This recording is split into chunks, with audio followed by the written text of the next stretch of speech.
You have had such a remarkable career and so accomplished in so many different fields, in fiction writing, nonfiction, as a scholar, as a journalist. You've excelled.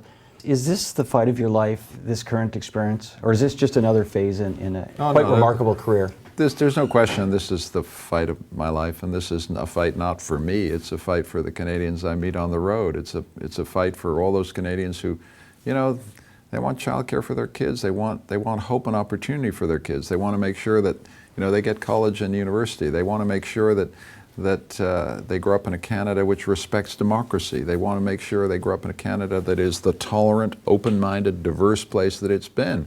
And above all, a Canada based on equality. You know, I grew up in a Canada where we cared a lot about equality, making sure everybody had an equal shot and an equal chance. That's always been my idea of Canada. That's what makes it work. That's also what's made us so economically successful. So I'm in a big fight, not for me, but for my Canada, and I hope my Canada is your Canada. I mean, but is that Canada imperiled?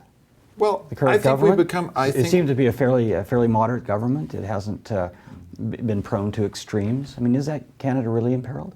Just look, we've got the first Prime Minister found in contempt of Parliament. Serious disrespect for basic democratic institutions. That's a warning sign to Canadians. We're not as equal a society as it was when I was a kid. We have got to get the focus back on making sure that every Canadian gets the chance to succeed.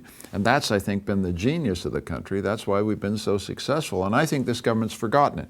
I think this government has said, let's put the banks, the insurance companies, and the oil companies first. That's what it means to keep giving them tax breaks.